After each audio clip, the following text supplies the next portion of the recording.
অসম চৰকাৰৰ শিল্পী পেঞ্চনৰ পৰা বঞ্চিত সংগীতৰ নীৰৱ সাধক তৰণী কলিতা। হাৰমনিয়ামৰ সুৰত বজাইছে ইটোৰ পিছত সিটো কালজয়ী গীত। হাজোৰ সংগীত ক্ষেত্ৰখনৰ এটা চিনাকি কণ্ঠ। তেওঁ এগৰাকী পচৰ বিমুখ শিল্পী। হাজোৰ বৈশ্যান শিল্পী তৰণী কলিতাই ৭০ বছৰ বয়সতো নিজৰ মৰমৰ হাৰমনিয়ামখনত বজাইছে, গাইছে ইটোৰ পিছত সিটো কালজয়ী গীত।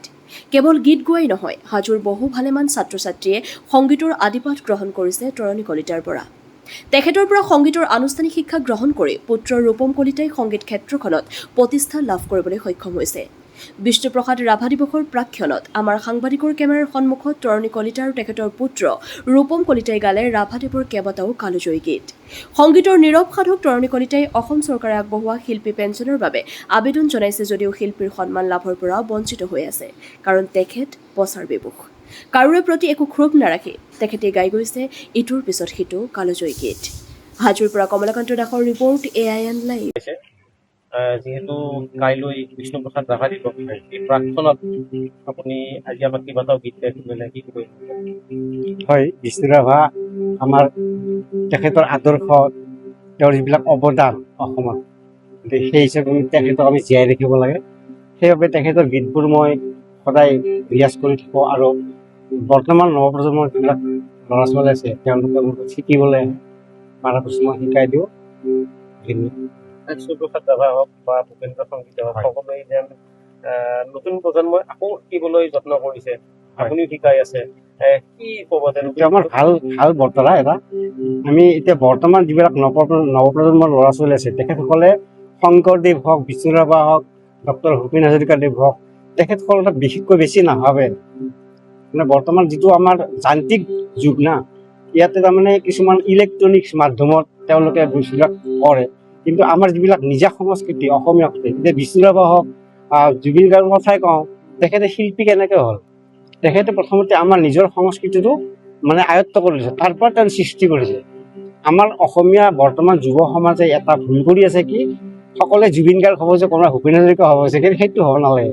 তেখেতৰ আদৰ্শ লওক, তেওঁৰ আদৰ্শটো লওক, তেওঁ নিজে সৃষ্টি কৰক, তেতিয়া আমাৰ এটা নতুন শিল্পীৰ জন্ম হ'ব। নহ'লে আমাৰ ভূপেন দাৰ মৃত্যুৰ পিছত, জুবিন গাৰ্গৰ মৃত্যুৰ পিছত আমাৰ অসমৰ কি অস্তিত্ব থাকিব? আমি তেওঁলোক সকলে জুবিন দা হ'বলৈ ইচ্ছা কৰিব নালাগে বা ভূপেন হাজৰিকা হ'বলৈ ইচ্ছা কৰিব নালাগে, কিন্তু তেখেতসকলে আদৰ্শ লৈ নিজে সৃষ্টি কৰিব লাগে। মই সেইটোৱে নৱপ্ৰজন্মক মানে জনাইছোঁ। আৰু আপুনি জীৱনটো জুৰি আপুনি সংগীতৰ লগত জড়িত, কিমান বয়সৰ পৰা আপুনি এই সংগীতৰ লগত জড়িত?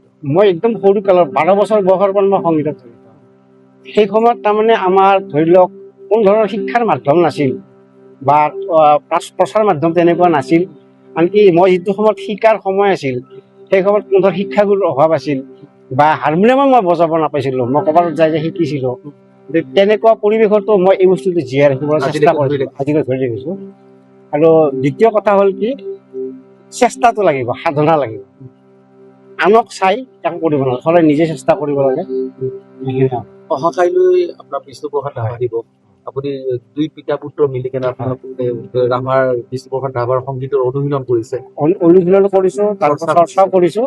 তাৰোপৰি আমাৰ যিবিলাক ছাত্ৰ ছাত্ৰী আছে মোৰ ওচৰত শিকিবলৈ আহে, তেখেতসকলক মই শিকাই গীতবোৰ শিকাই প্ৰস্তুত কৰাই লৈছোঁ। তাৰমানে অহা প্ৰগ্ৰেমটোত আমি তেনেকুৱা কৰিম, তেনেকুৱা সমষ্টিসকলক শিকাই আছোঁ। তেনেকুৱা অনুষ্ঠান পাতিব, তাতে যোগাযোগ কৰিব। হয়, বিষ্ণু ৰাভা আমাৰ তেখেতৰ আদৰ্শ, তেওঁৰ যিবিলাক অৱদান অসমত, সেই হিচাপে তেখেতক আমি জীয়াই ৰাখিব লাগে। সেইবাবে তেখেতৰ গীতবোৰ মই সদায় ৰিয়াজ কৰি থাকোঁ আৰু বৰ্তমান নৱপ্ৰজন্মৰ যিবিলাক ল'ৰা ছোৱালী আছে তেওঁলোকে মোৰ তাত শিকিবলৈ আহে, পৰাপক্ষত মই শিকাই দিওঁ। সেইখিনিয়ে।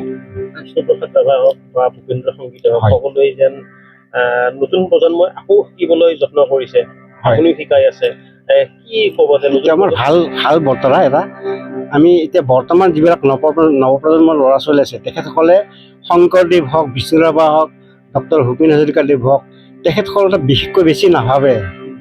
মানে বৰ্তমান যিটো আমাৰ যান্ত্ৰিক যুগ না, ইয়াতে তাৰমানে কিছুমান ইলেক্ট্ৰনিক্স মাধ্যমত তেওঁলোকে বস্তুবিলাক কৰে, কিন্তু আমাৰ যিবিলাক নিজা সংস্কৃতি অসমীয়া, এতিয়া বিষ্ণু ৰাভা হওক, জুবিন গাৰ্গৰ কথাই কওঁ, তেখেতে শিল্পী কেনেকৈ হ'ল? তেখেতে প্ৰথমতে আমাৰ নিজৰ সংস্কৃতিটো মানে আয়ত্ব কৰিছে, তাৰ পৰা তেওঁ সৃষ্টি কৰিছে। আমাৰ অসমীয়া বৰ্তমান যুৱ সমাজে এটা ভুল কৰি আছে, কি সকলোৱে জুবিন গাৰ্গ হ'ব যে কোনোবা ভূপেন হাজৰিকা হ'ব যে সেইটো হ'ব নালাগে। তেখেতৰ আদৰ্শ লওক, তেওঁৰ আদৰ্শ তলক তেওঁ নিজে সৃষ্টি কৰক, তেতিয়া আমাৰ এটা নতুন শিল্পীৰ জন্ম হ'ব। নহ'লে আমাৰ ভূপেন দাৰ মৃত্যুৰ পিছত, জুবিন গাৰ্গৰ মৃত্যুৰ পিছত আমাৰ অসমৰ কি অস্তিত্ব থাকিব? আমি তেওঁলোক জুবিন দা হ'বলৈ ইচ্ছা কৰিব নালাগে বা ভূপেন হাজৰিকা হ'বলৈ ইচ্ছা কৰিব নালাগে, কিন্তু তেখেতসকলৰ আদৰ্শ লৈ নিজেই সৃষ্টি কৰিব লাগে। মই সেইটোৱে নৱপ্ৰজন্মক মানে জনাইছোঁ আৰু। আপুনি জীৱনটো জুৰি আপুনি সংগীতৰ লগত জড়িত, কিমান বয়সৰ পৰা আপুনি এই সংগীতৰ লগত জড়িত? মই একদম সৰু কালত 12 বছৰ বয়সৰ পৰা মই সংগীতত জড়িত। সেই সময়ত তাৰমানে আমাৰ ধৰি লওক কোনো ধৰণৰ শিক্ষাৰ মাধ্যম নাছিল বা প্ৰচাৰ মাধ্যম তেনেকুৱা নাছিল। আনকি মই যিটো সময়ত শিকাৰ সময় আছিল, সেই সময়ত কোনো ধৰণৰ শিক্ষাগুৰুৰ অভাৱ আছিল বা হাৰমনিয়ামো মই বজাব নাপাইছিলোঁ, মই ক'ৰবাত যাই শিকিছিলোঁ। তেনেকুৱা পৰিৱেশতো মই এই বস্তুটো জীয়াই ৰাখিবলৈ চেষ্টা কৰিছোঁ, আজিলৈ ধৰি ৰাখিছোঁ। আৰু দ্বিতীয় কথা হ'ল কি, চেষ্টাটো লাগিব, সাধনা লাগিব। আনক চাই একো কৰিব নালাগে, সদায় নিজে চেষ্টা কৰিব লাগে, সেইখিনি আৰু। অহাকাইলৈ আপোনাৰ বিষ্ণুপ্ৰসাদ ৰাভা দিৱস, আপুনি দুই পিতা পুত্ৰ মিলি কেনে ৰাভাৰ বিষ্ণুপ্ৰসাদ ৰাভাৰ সংগীতৰ অনুশীলন কৰিছে। অনুশীলন কৰিছোঁ, তাৰপৰা চৰ্চাও কৰিছোঁ। তাৰোপৰি আমাৰ যিবিলাক ছাত্ৰ ছাত্ৰী আছে মোৰ ওচৰত শিকিবলৈ আহে, তেখেতসকলক তেওঁলোকক মই গীতবোৰ শিকাই প্ৰস্তুত কৰাই লৈছোঁ। তাৰমানে অহা প্ৰগ্ৰেমটোত আমি কেনেকুৱাকৈ কৰিম, তেনেকৈ সমস্ত দিনসকলক শিকাই আছোঁ। তেনেকুৱা অনুষ্ঠান পাতিব, তাতে যোগাযোগ কৰিব। মানে এইটো আমাৰ আজিৰে নহয়, আমি যেতিয়াৰ পৰা সৰুৰ পৰা মই দেউতাৰ মানে সান্নিধ্যত মই কলাগুৰু বিষ্ণুপ্ৰসাদ ৰাভাদেৱৰ গীত, জ্যোতিপ্ৰসাদ আগৰৱালাদেৱৰ গীত, ডক্টৰ ভূপেন হাজৰিকাদেৱৰ গীত, বাকী বিভিন্ন ধৰণৰ লোকসংগীত মই দেউতাৰ সান্নিধ্যত মই শিকি আহিছোঁ। আৰু সৰুৰে পৰা এতিয়ালৈকে আমাৰ তেনেকুৱা চৰ্চা এতিয়াও ঘৰত চলি থাকে। আৰু আমাৰ এইবিলাক যিখিনি আমাৰ পুৰণি যিখিনি সম্পদ, আমাৰ আগৰ সৃষ্টিবিলাক কেনেকৈ নৱপ্ৰজন্মৰ মাজত আগুৱাই নিব পাৰোঁ, আমাৰ সেইটোৱে প্ৰচেষ্টা। আৰু ময়ো এতিয়া লাহে লাহে 2-এজন ষ্টুডেণ্টক শিকোৱা কৰিছোঁ, তাতে মই কলাগুৰু বিষ্ণুপ্ৰসাদ ৰাভাদেৱৰ গীতো মই তাতে মানে সন্নিবদ্ধ কৰাইছোঁ বা তাতে মই শিকাব চেষ্টা কৰিছোঁ, যিখিনি পাৰোঁ দেউতাৰ পৰা যিখিনি শিকিছোঁ, আৰু আন কিছুমান গুণী জ্ঞানী ব্যক্তিৰ পৰাও আহৰণ কৰিছোঁ। তেনেকৈ আমাৰ চৰ্চাটো চলি থাকে। আৰু এইবিলাক গীতত মানে অকল প্ৰেমৰ যে হেৰি থাকিব সেইটো নহয়, আমাৰ সমাজ সচেতনৰ ওপৰত বা বিভিন্ন আমাৰ জীৱন ধাৰণৰ ওপৰত, আমাৰ দেশ মাতৃৰ ওপৰত এইবিলাক বিভিন্ন ধৰণৰ আমি কিছুমান মানে হেৰি পাওঁ, আদৰ্শ পাওঁ বা শিকিব পাৰোঁ। সেইকাৰণে এইবিলাক গীতৰ আমি অলপ চৰ্চাটো বেছিকৈ কৰি থাকোঁ।